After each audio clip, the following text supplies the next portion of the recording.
Hi guys, David here. Going to do a little review tonight, and if any of you guys are watching, one guy in particular, Shaun from Brewing. That's your hobgoblin clone, mate, your all grain one. I'm going to give it a little taster. I've known for a long time, so I need to read up on myself what it should taste like. I've got this little beauty. Had quite a few beers out of these. Making more of my own now, so I'm not trying so many, but it's a brilliant book. It's got all different ones. You can rate them yourself, this, that and the other. It's a really good book, and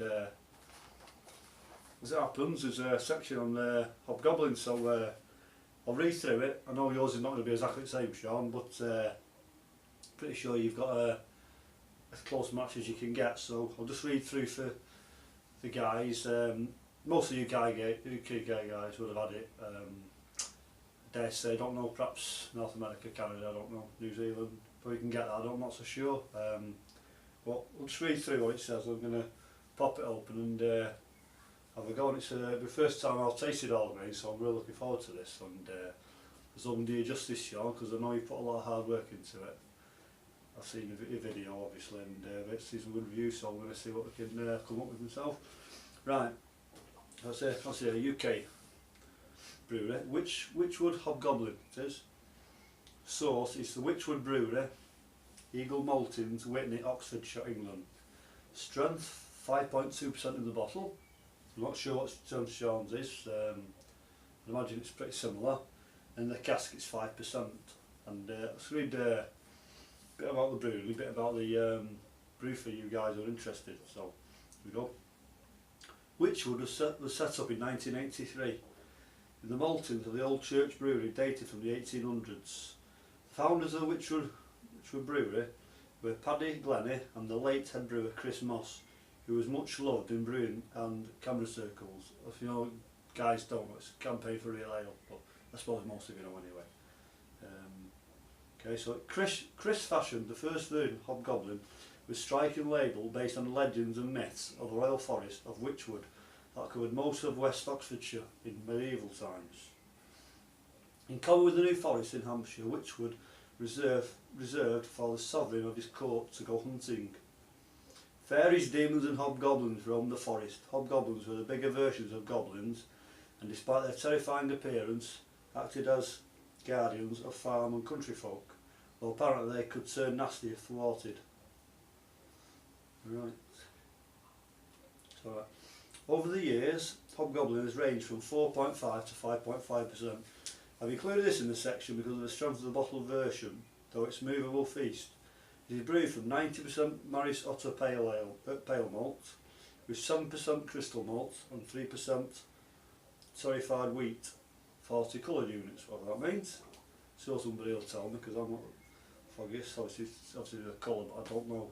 You know, is it more, the more numbers, is it darker? I don't know, I imagine it is. Anyway, the hops are Fuggles and Styrian Goldings, which create 28 units of bitterness. The amber red beer has a tempting aroma of biscuity malt, vinous fruit and spicy hop resins. Full-bodied malt, sultana fruit and earthy hops coat the mouth, while the complex finish has a bittersweet start with a creamy malt and ripe fruit, but spicy hops linger at the back of the tongue. So without further ado, without boring you too much, I'm going to give us a pop and have a look. Right. I've had it chilled for 2 or 3 hours. Once it's ice cold, I mean it's been room temperature since Shaun sent it to me, so I'm going to give it a pop and have a look. It does feel well carbonated, it's really tight, that bottle, so it wouldn't go all over me, so I'll have a pop and have a look.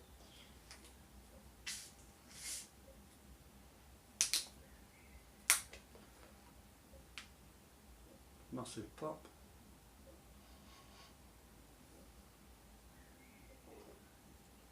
Taste, smell almost hints of fruit in there, I'm not so sure. Perhaps it's a caramel. Pour. This is my favourite glasses, so I'll give it a pour and a look.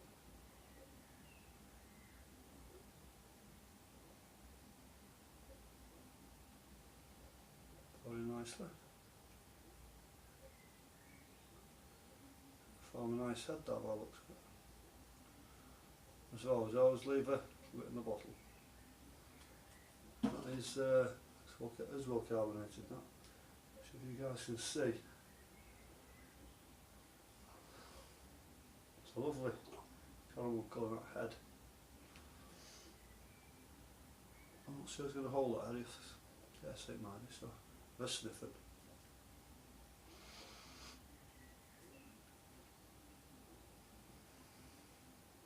The malty smell. Caramel can smell caramel in there, definitely. It's actually going through the roof, that, you can see there. I perhaps maybe shake it, but I'm not so sure. So there's almost a hint of treacle in there as well. Like you can see, it's absolutely on fire at the moment. If anything, it might be, I don't know, perhaps it's me who I've poured over it, but it might ever be just slightly over-carbonated. I'm not sure how you carbonated this, Shaun. If you use carbonation drops or sugar or what have you, but it's absolutely going through the roof again now, so I'm going to have a bit of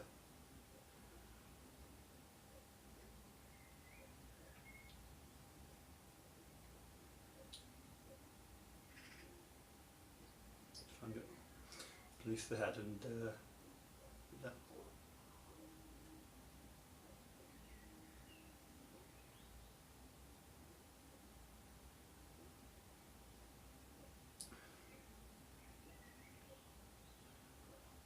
It's not good.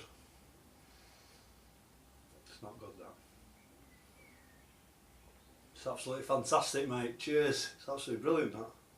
It's a lot of aftertasting now if you detected it yourself. The lagers, when you have the lagers, they're all top heavy. This is, it's got a lot of depth to that. It's really tasty, that. You go to a pub and buy something like that, you'd be absolutely delighted. And you know, let's get one of those. That's absolutely superb, that, mate. Put an order for another 12, mate. That'll keep me going for a few days. Cheers, mate. It's absolutely brilliant. I don't think it's quite as bitter as some of the kits I've tasted. It seems to like take the edge off. I don't know whether that's to do with the oil grain, the way you brew it and everything, but it's just, it tastes more like a, well, it is a real ale obviously, but it tastes more like what you get in a pub. Give it another go.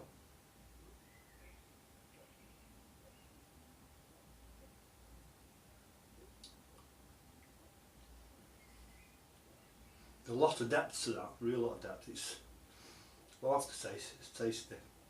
The only thing that so might let it on possibly was the carbonation. I don't know what you did, Shaun. It's not spoiled the beer at all. It's just that you got a massive head. I mean, it's got 2 finger space on it. It's absolutely, it's holding onto the glass there. That's really, I'm really impressed with that, mate. It's absolutely brilliant, that. If I can get any of my kits anywhere near that, I mean, I've got a couple of extracts coming up. I'm not going the full way you yet, Shaun, and I'm not sure if I will. I'm not sure I've got the time or the inclination, but that is absolutely top notch, mate. Credit to you. Cheers. Let's give it another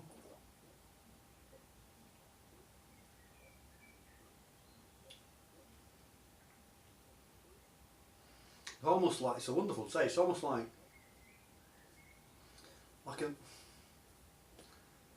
a very like aftertaste of a burnt like treacle, like it not distasteful, like a just it hangs onto the back of your throat. It's brilliant, that, mate. It's absolutely brilliant, and cheers for sending me this. And I tried this one tonight. It's the first one I've tried, and sometimes when you try your own beers, you might say on camera, yeah, I'm not trying one of these, but I mean, quite often if we hold our hands up, most of us do, and just see how it pours. We know how it pours, what temperature, but that's absolutely fantastic, that. And I just wish I had a few more to do it justice. And whatever you're doing, mate, do it again, because it's absolutely top notch. And thanks for sending me that to me. So you guys watching, this is Shaun from Brewing Shed. It's his hobgoblin clone. It's the all grain version, and I've not tasted the extract. I still got the extract done. I didn't want to do a head to head.